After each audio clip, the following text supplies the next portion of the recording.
प्रेम से बोलो राधे राधे। आप कितना खा सकते हैं महत्व इसका नहीं है, आपको कितना खाना चाहिए महत्व इसका। आप क्या कर सकते हैं महत्व इसका नहीं, आपको क्या करना चाहिए महत्व इस बात का। सच में कुछ लोग बहुत खाते हैं। एक आदमी कहीं भोजन करने जाए तो खाने बैठे तो खाता ही रहे, भोजन करने बैठे तो भोजन करता ही रहे, और खाता जाए और खाते खाते कहे दाने दाने पर लिखा है खाने वाले का नाम, दाने दाने पर लिखा है। आदमी घर धनी सवेरे से भोजन शुरू हो, शाम हो जाए वो खाता जाए और कहता जाए दाने दाने पर लिखा है खाने वाले का नाम, दाने दाने पर लिखा है। घर धनी खींच के कहता महाराज दाने दाने पर नहीं, ये कहो बोरे बोरे पे लिखा खाने वाले का नाम। जा हिसाब से खा रहे हो दाना दाना महाराज, बोरे खाली है जाए। प्रेम से बोलो राधे राधे।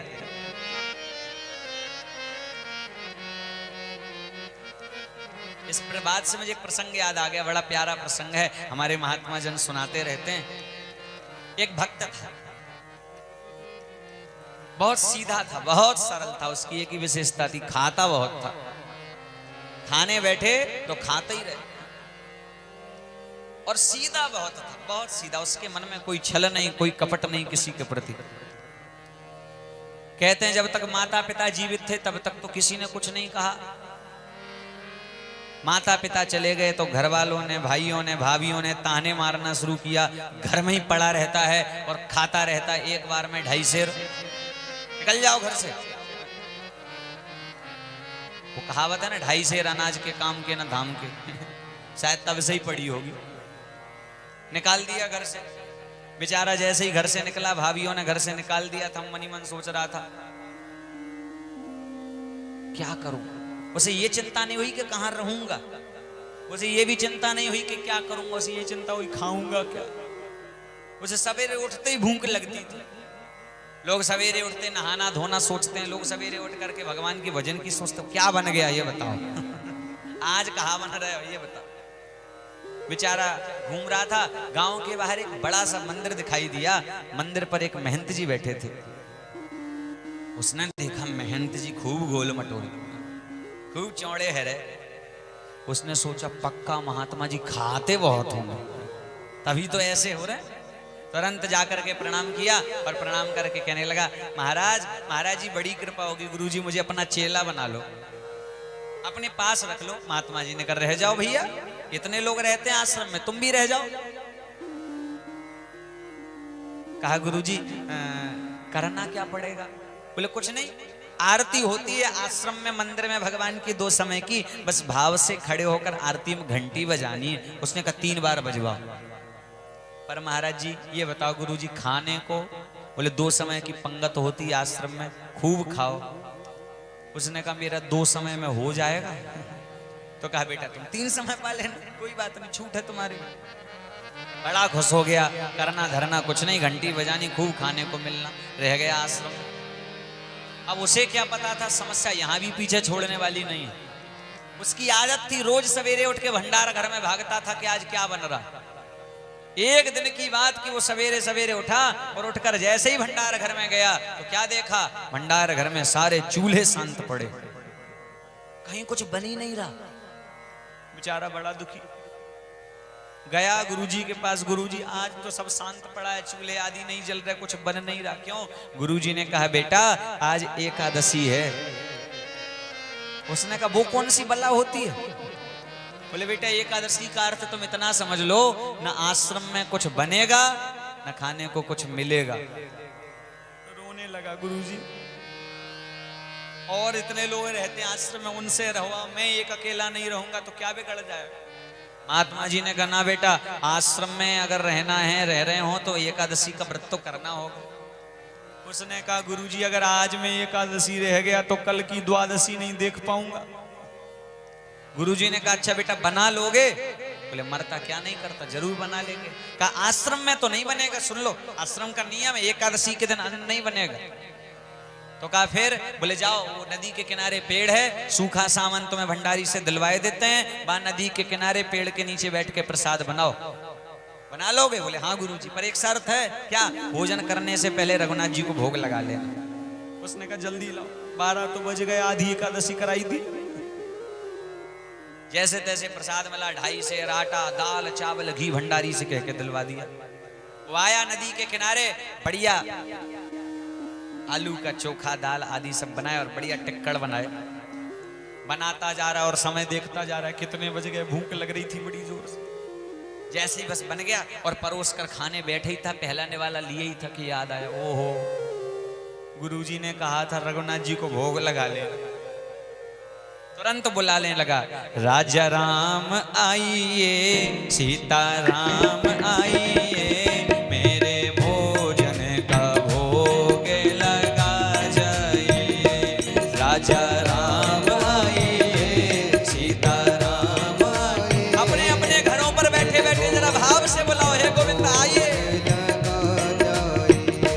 राजा राम आइए, सीता राम आइए, मेरे भोजन का भोग लगा जाइए, मेरे भोजन का भोग लगा जाइए। भगवान नहीं आए, भगवान से कह रहा है प्रभु आ जाओ, बहुत जोर से भूख लग रही है।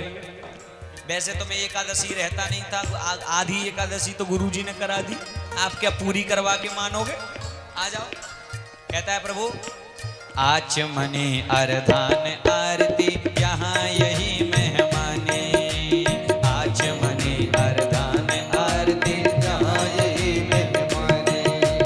रूखी सूखी रोटी खाकर पियो नदी का पानी, रूखी सूखी रोटी खाकर पियो नदी का पानी। राजा राम आइए, सीता राम आइए, मेरे भोजन का भोग लगा जाइए, मेरे भोजन का भोग लगा जाइए, मेरे भोजन का भोग लगा जाइए, मेरे भोजन का भोग लगा जाइए। भगवान नहीं आए, बहुत देर हो गई, प्रार्थना करता रहा प्रभु आ जाओ, यही सब है, रूखी सूखी रोटी खाकर पियो नदी का पानी। नहीं आए। पर एक बात उसने ऐसी कही, नाथ विश्वास मानिए कि उस बात को सुनकर भगवान आते नहीं थे, पर आना पड़ा भगवान को, क्योंकि भगवान कभी हर बार प्रकट होके थोड़ी पाते हैं, वो तो दृष्टि से ही प्रसाद ग्रहण कर लेते हैं। बहुत देर हो गई, जब नहीं आए तो कहने लगा अच्छा अच्छा समझ गया क्यों नहीं आ रहे, क्यों नहीं आ रहे। आश्रम के 56 भोगों की आदत पड़ी है, या रूखी सूखी रोटी खाने क्यों आओगे, वहां रोज 56 भोग मिलते हैं। भगवान से बोला सुनो बता दूं पहले ही, वहां के चक्कर में मत रहना, वहां की आशा में मत रहना, वहां से प्राण बचा के तो आज हम आए। वहां तो कोई एकादशी नाम की बला है, जो कुछ है यही है। यदि तज दोगे जो तुम मेरे भोजन रूखे सूखे, यदि तज दोगे जो तुम मेरे भोजन रूखे सूखे, हाँ यदि तज दोगे जो तुम मेरे भोजन रूखे सूखे, यदि तज दोगे जो तुम मेरे भोजन रूखे सूखे। हाँ एकादशी आज मंदिर में हो, एकादशी आज मंदिर में बैठे रहोगे भूखे। राजा राम आइए, सीता राम आइए, मेरे भोजन का भोग लगा जाइए, मेरे भोजन का भोग लगा जाइए, मेरे भोजन का भोग लगा जाइए। पर भगवान को उसने जैसे ही बुलाया और ये बात कही कि भगवान आ जाओ, वहां कुछ नहीं रखा। ध्यान देना, बात बहुत सादा सी थी, छोटी सी थी, पर अंतरात्मा से कही गई थी कि प्रभु आज वहां कुछ नहीं है, जो कुछ यही है, आ जाओ, बहुत जोर से भूख लग रही है। जब इतनी भावना से पुकार उठती है तो विश्वास मानिए वह गोविंद आने के लिए मजबूर हो जाता है। हम भगवान को घरों में भोग लगाते तो हैं, पर भोग लगाते वक्त भी हम ये मानते हैं कि वो थोड़ी खाता है। कभी अपने हृदय पर विश्वास हाथ रखकर विश्वास करके पूछो, क्या सच में हम ये मानते हैं कि भगवान खाने आएंगे? नहीं, भोग लगा रहे हैं, पर हम अभी भी ये मानते हैं कि वो खाने थोड़ी आने वाले हैं। और जब तक ये मानेंगे तब तक वो कभी प्रसाद पाने वाला भी नहीं है। जब ये बात कही तो हमारे गोविंद प्रकट हो गए। पर भगवान क्या कम कौतुकी है, अकेले नहीं आए, सीता मैया को साथ में ले आए। नीलांबुजश्यामल कोमलांगम सीता समारोप्य तो वाम भागम। सीता मैया के साथ सीताराम जी पधारे, और जैसे ही सीताराम जी पधारे भगवान सामने खड़े और भगवान के दर्शन कर रहा। अब एक बार राम जी की तरफ देखे, एक बार सीता मैया की तरफ देखे, और एक बार रोटियों के टिपन की तरफ देखे। तो गुरुजी तो कह रहे थे कि एक भगवान आएंगे, ये तो दो आए। भगवान से कहता प्रभु आ गए।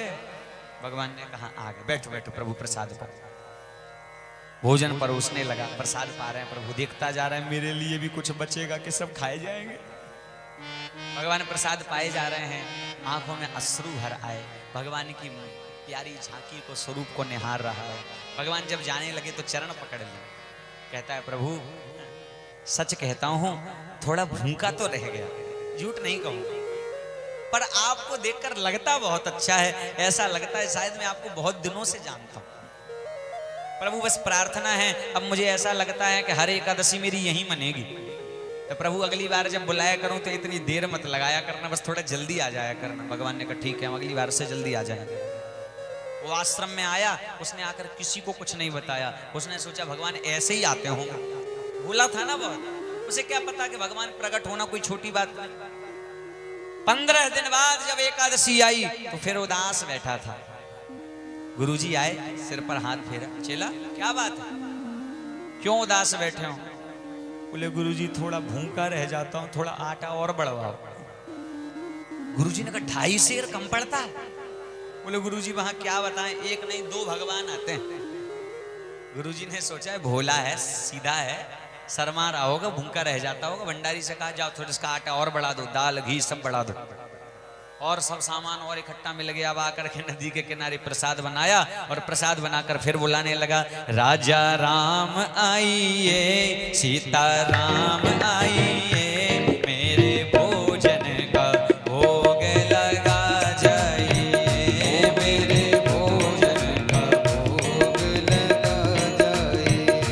राजा राम आइए, सीता राम आइए, मेरे भोजन का भोग लगा जाइए, मेरे भोजन का भोग लगा जाइए।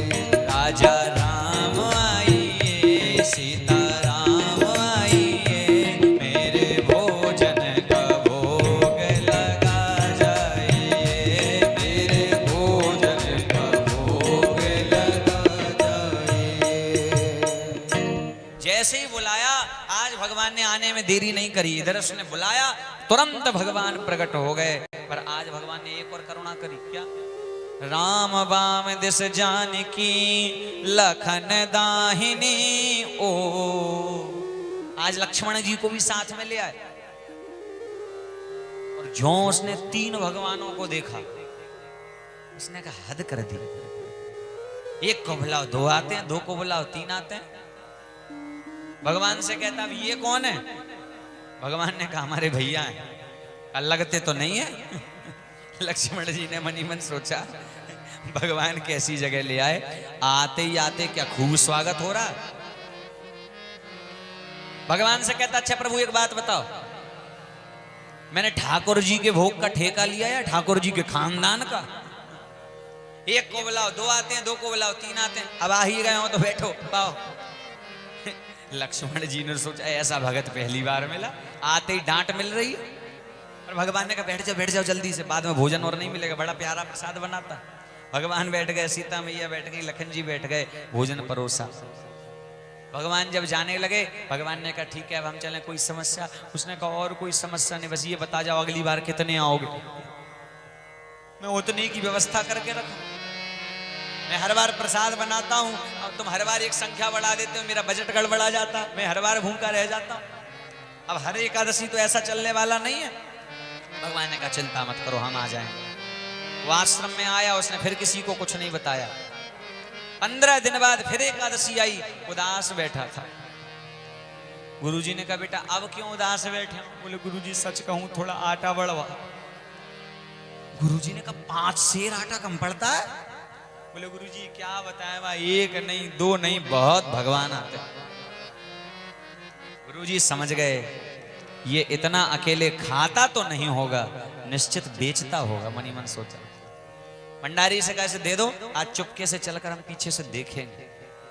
उसको तो कुछ नहीं कहा, प्रसाद का सामान दे दिया गया। आज आया वह नदी के किनारे, वो तो सच ही बोलता था। नदी के किनारे आकर प्रसाद बनाया और प्रसाद बनाकर फिर बुलाने लगा। और जैसी बनाने ही वाला था, कहते हैं आज बनाया ही नहीं, बनाने वाला था, पर उसने सोचा 1 को बुलाया 2 आए, 2 को बुलाया 3 आए, और आज आना जाने नाम कितने आए। तो ऐसा करता हूं पहले बुला लेता हूं, बाद में बनाऊंगा। बनाया ही नहीं, पहले ही बुलाने लगा। राजा राम आइए, सीता राम आइए, मेरे भोजन का भोग लगा जाइए। राजा राम आइए, सीता राम आइए, मेरे भोजन का भोग लगा जाइए। मेरे भोजन का भोग लगा जाइए, मेरे भोजन का भोग लगा जाइए। और ज्यों उसने बुलाया, ज्यों जंगल में भक्त ने कीनी करोड़ पुकार, तभी तह स्थान पर भव्य प्रकट भयो राम दरबार। पूरे राम दरबार के साथ भगवान आज प्रकट हो गए। राम, लक्ष्मण, भरत, शत्रुघ्न, हनुमान जी, सीता मैया सब। और जो उसने पूरे दरबार को देखा, मन ही मन बहुत मुस्कुराया। प्रभु मुझे पता था ऐसे ही करोगे। भगवान से कहता है आ गए? भगवान ने कहा आ गए। भगवान से कहता सुनो आज मैंने कुछ बनाया ही नहीं। बोले बनाया नहीं तो बुलाया क्यों? बोले हमने तुम्हें कितना समझाया, हम तुम्हें बहुत समझाते रहे, तुम हर बार संख्या बढ़ाते रहे। सुनो बनाओ और खाओ। मुंहते नहीं बनत बनाए। भगवान ने कहा तुम क्यों नहीं बनाते हो? बोले हम क्यों बनाए? भगवान के तरफ सब हनुमान जी की तरफ देख कर कहने लगा नर मानव की कौन कहे, संग में आज बानर ले आए, बंदर भालू भी पकड़ लाए। सुनो प्रभु बात ऐसी है, बहुत दिनों तक बना बनाया खाया, अब बनाओ और खाओ और बच जाए तो मुझे भी खिलाओ। तो कहा भैया तुम क्यों नहीं बनाते हो? बोले जब मुझे कुछ मिलना ही नहीं तो हम बनाए क्यों?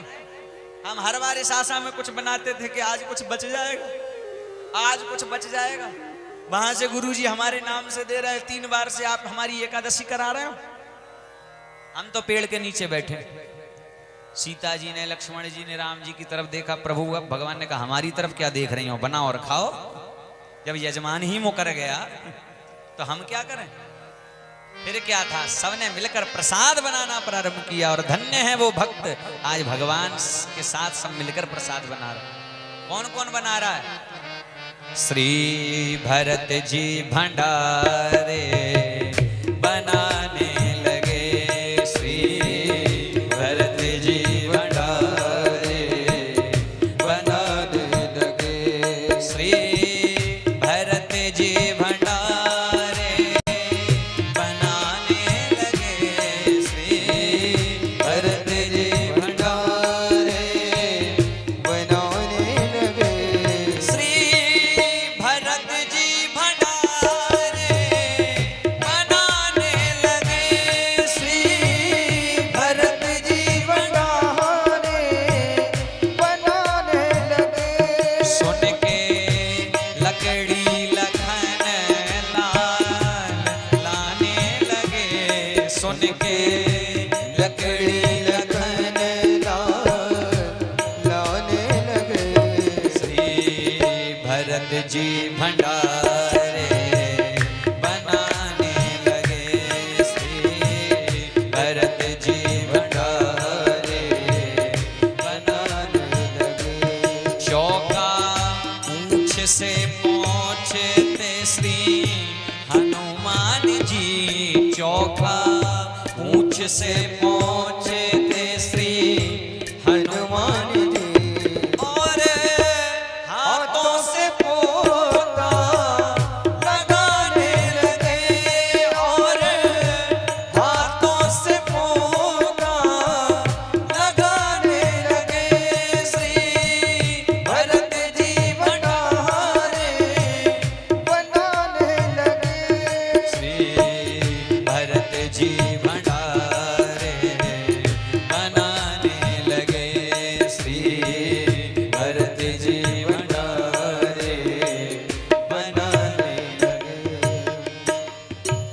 विश्व भरण पोषण कर जोई, ताकर नाम भरत आस होई।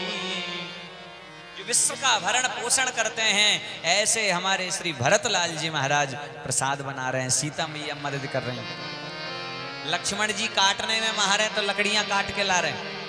हनुमान जी पूंछ से चौका लगा रहे हैं, पोंछा लगा रहे हैं। और भक्त आंख बंद करके बैठा है कि क्या हो रहा है। धीरे से आंख खोल खोल के बीच में देख लेता कि बना भी रहे हैं कि नहीं।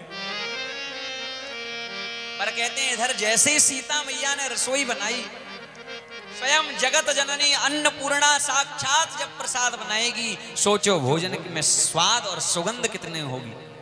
उस भोजन की सुगंध जब उठी तो जो जंगल में जगह जगह साधु ध्यान कर रहे थे समाधि लगा के, उन्होंने सुगंध उन तक पहुंची तो ध्यान छोड़ छोड़ के भागे। भंडारा हो रहा है कहीं पे, चलो भंडारा। और जैसी साधुओं की भीड़ इकट्ठी हुई, वो तो आंख बंद करके बैठा था पेड़ के नीचे। उसने सोचा इतनी आवाज कहां से आ रही है, पर धीरे से एक आंख खोल के देखा और जो इतने साधु दिखाई दिए, उसने कहा रही सही आशा भी गई। अब ये नहीं बचने देंगे कछु। अभी तो आशा थी कि थोड़ा बहुत मिल ही जाएगा, अब ये आ गए। पर आश्चर्य की बात, थोड़ी देर बाद गुरुजी छुप कर आए और जब पेड़ के पास पहुंचे तो क्या देखा, शिष्य पेड़ के नीचे बैठा है, भोजन बना बनाया रखा है। गुरुजी को भगवान नहीं दिख रहे हैं। चेले के कांधे पर हाथ रखा, बेटा क्या बात है, यहां क्यों बैठे हो, प्रसाद क्यों नहीं पाते। इतना कहा और आंखों में आंसू भराए। गुरुजी कैसे पालो, आपने ही कहा था रघुनाथ जी को भोग लगा लेना। अब देखो गुरुजी कितने भगवान पीछे लग गए। जब तक ये भगवान नहीं पाले तब तक मैं कैसे पालूं, आपकी आज्ञा माननी पड़ रही है ना गुरुजी। गुरुजी ने कहा भगवान मुझे तो कोई नहीं दिख रहा। अब और रोने लगा, ये और समस्या। हमें दिख रहे हो, हमारे गुरुजी को नहीं दिख रहे हो। वो सोचते होंगे बेचता हो। भगवान से कहता है प्रभु हमारे गुरुजी को भी दर्शन दो ना। भगवान ने कहा तुम्हारे गुरुजी को दर्शन नहीं देंगे। क्यों नहीं दोगे, हमारे गुरुजी तो हमसे ज्यादा योग्य हैं, हमसे ज्यादा विद्वान हैं। बेटा वो सब सच है, तुम्हारे गुरुजी तुमसे ज्यादा योग्य भी हैं, तुमसे ज्यादा विद्वान भी है। पर एक कमी है, क्या, बोले जितनी सरलता तुम्हारे हृदय में है उतनी सरलता तुम्हारे गुरुजी के हृदय में नहीं। तुम्हारे हृदय में निर्मलता है, निष्कपटता है। गुरुजी ने पूछा बेटा भगवान क्या कह रहे हैं, तो कहता है गुरुजी भगवान कह रहे हैं तुम्हारे हृदय में सरलता नहीं। इतना सुना और गुरुजी की आंखों में आंसू आ गए। गुरुजी की आंखों में अश्रु आ गए। कहा सब कुछ पाया पर वही नहीं पाया सरलता जिससे प्रभु मिलते हैं, तो मानो सब कुछ पाकर गवा दिया। और जैसे ही गुरुजी की आंखों से आंसू गिरे तो कहते हैं नाथ तुरंत वहीं पर राघवेंद्र सरकार प्रकट हो गए। बोलिए राजा रामचंद्र भगवान की। तो नाथ कहने का अर्थ ये, इन प्रसंगों पर विश्वास करना कठिन होता है, पर सच ये है जिसके हृदय में सरलता है भाई बहन, जिसके हृदय में निर्मलता है, वो भगवान से कह दे प्रभु आप मेरे हैं और मैं आपका हूं, तो भगवान उसी दिन उसे सहजता से मिल जाता है।